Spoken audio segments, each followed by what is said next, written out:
नमस्कार, म ललन शर्मा आज फेरि न्युट्रिसनको पार्ट 4 लिएर उपस्थित भएको छु र योभन्दा पहिला मैले पार्ट 1, पार्ट 2 र पार्ट 3 भन्ने न्युट्रिसन टपिकसँग रिलेटेड कुराहरू पोस्ट गरिसकेको छु र आशा छ त्यो भिडियोहरू पनि हेर्नुहोला जसमा प्रोटिन, कार्बोहाइड्रेट, फ्याट र फ्याट सोलुबल भिटामिनहरूको बारेमा कुरा छ भने यो पार्ट 4 अन्तर्गत वाटर सोलुबल भिटामिनहरूको बारेमा कुरा गर्नेछु र साथै पार्ट 5 र पार्ट 6 मा बाँकी रहेका मिनरल्सहरू र केही फुडहरू, इम्पोर्टेन्ट फुडहरूको बारेमा चर्चा गर्नेछु। आशा छ सबैजनाले यो न्युट्रिसनको गोल्डन पोइन्ट्सहरू हेरेर केही सिक्न सक्नुहुन्छ। साथै मन परे कमेन्ट, लाइक, सब्सक्राइब, च्यानललाई सब्सक्राइब र भिडियोलाई सेयर गरिदिनुहुन्छ भन्दै म भिडियो सुरु गर्न चाहन्छु।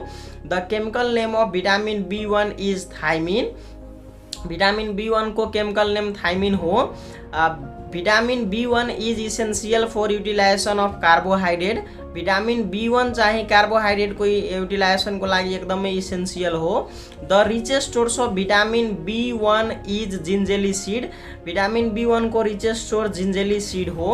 Vitamin B1 deficiency causes beri and Wernicke's इन्सेफेलोप्याथी।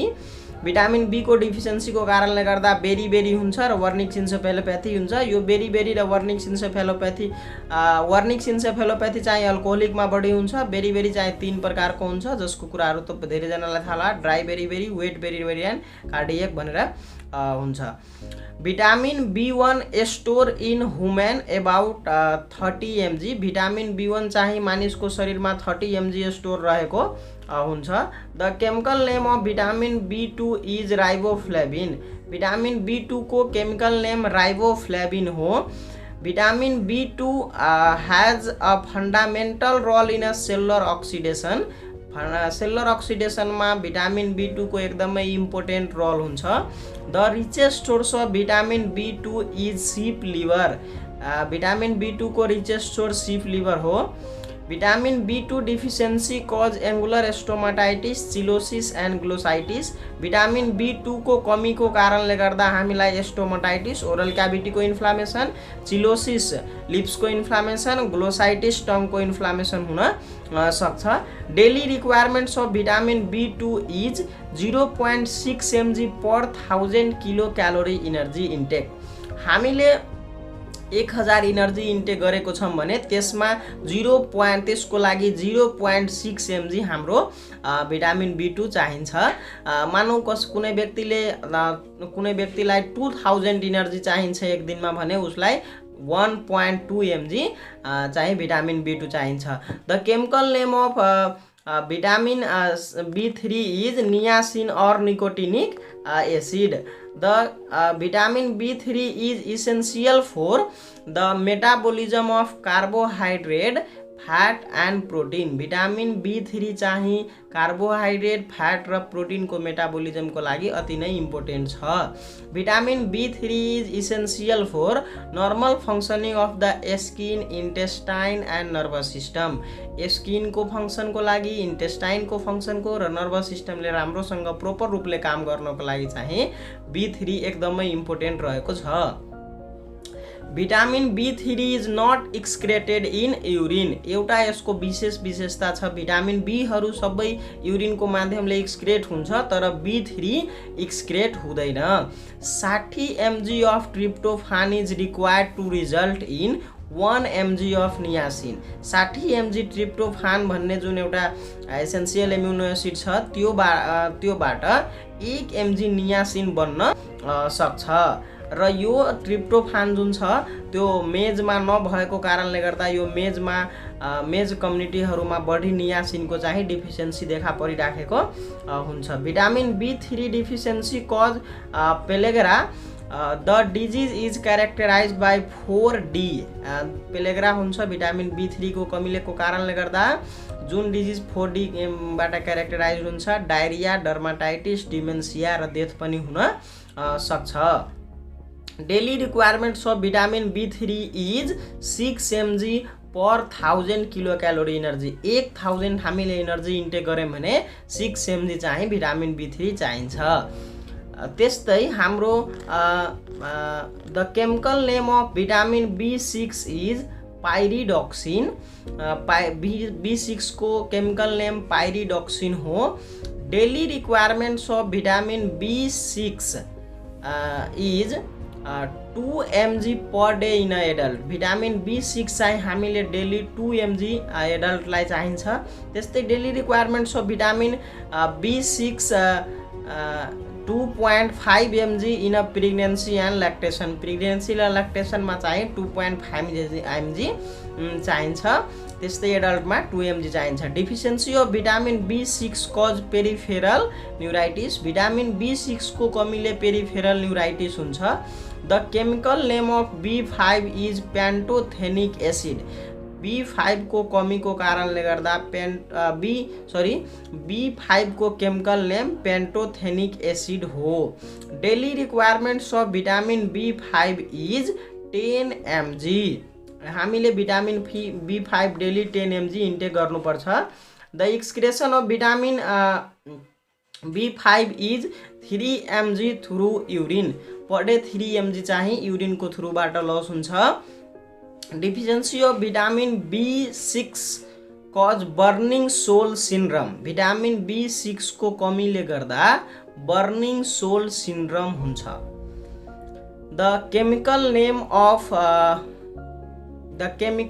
Of vitamin B9 is folic acid. Vitamin B9 को केमिकल नेम फोलिक एसिड हो। र माथिको point deficiency of vitamin B6 cause burning sole syndrome जुन छ त्यो B6 हुँदैन B5 हुन्छ। त्यहाँ टाइप मिस्टेक भएको छ, त्यसलाई बुझ्नु होला। The chemical name of vitamin B9 is folic acid. Vitamin B9 को केमिकल नेम चाहिँ फोलिक एसिड रहेको छ। Deficiency of vitamin B9 is commonly occurs in pregnancy and lactation. Vitamin B9 को चाहिँ वा फोलिक एसिड को चाहिँ मेनली डिफिसियन्सी चाहिँ प्रेग्नेन्सी र ल्याक्टेसनमा बढी देखा परिराखेको हुन्छ। Deficiency of vitamin B9 cause megaloblastic anaemia. Vitamin B9 को कमीको कारणले गर्दा मेगालोब्लास्टिक एनेमिया हुन्छ। The daily requirements of vitamin B9 in adult male and female is 200 mcg। 200 mcg हुन्छ। The daily requirements of vitamin B9 in pregnancy and lactation 500 mcg हुन्छ। Vitamin B9 store in our body is about 5 to 10 mg। हाम्रो शरीरमा vitamin B9 5 देखि 10 mg store भएर रहन सक्दछ। The chemical name of vitamin B12 is cyanocobalamin. Vitamin B2 को chemical name cyanocobalamin हो। Vitamin B2 is a complex of organometallic compound with cobalt atom. यो एउटा विशेष गुण छ भिटामिन B12 को, जसमा कोबाल्ट भन्ने एटम चाहिँ रहेको हुन्छ। Richest source of vitamin B12 is liver. Vitamin B12 को रिचेस्ट स्टोर चाहिँ लिभर हो। Deficiency of vitamin B12 cause megaloblastic anaemia and pernicious anaemia. Vitamin B2 को कमीले चाहिँ मेगालोब्लास्टिक र पर्निसियस एनेमिया हुन्छ। The daily requirements of vitamin B12 in adult is 1 mg। एक दिनमा एडल्टलाई 1 mg भिटामिन B12 चाहिन्छ भने प्रेग्नेन्सी र मा चाहिँ 1.2 mg चाहिन्छ। प्रेग्नेन्सीमा 1.2 mg र के भन्छ एडल्टमा चाहिँ 1 mg चाहिन्छ। त्यस्तै ल्याक्टेसनमा चाहिँ 1.5 mg चाहिन्छ। The daily requirements of vitamin B12 in lactation is 1.5 mg। The daily requirements of vitamin B12 in infant is 0.2 mg। त्यस्तै इन्फेन्टमा चाहिँ 0.2 mg चाहिन्छ। अब vitamin C. The chemical name of vitamin C is ascorbic acid. Chemical name vitamin C को ascorbic acid हो। It is most heat sensitive of all vitamin to hit.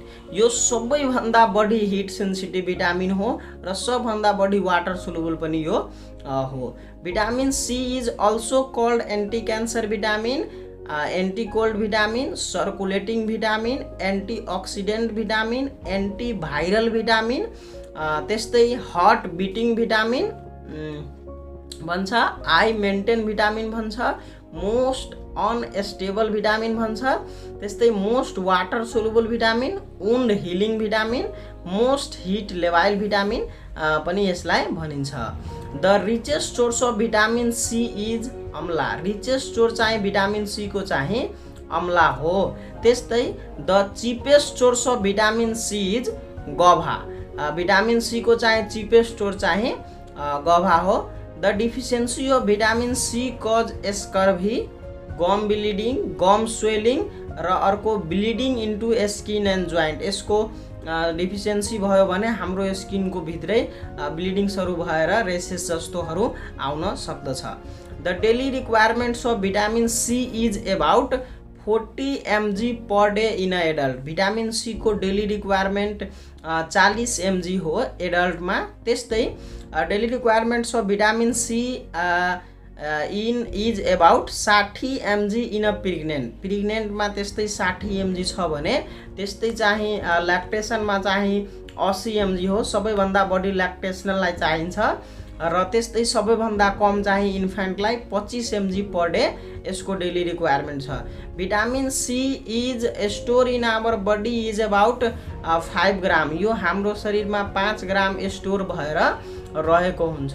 Vitamin C deficiency first seen during first world war. यसको deficiency सबैभन्दा पहिला first world वारको बेला देखा परेको थियो र vitamin C deficiency first seen in navy sailor र नेभी सेलर भन्ने व्यक्तिमा देखा परेको थियो।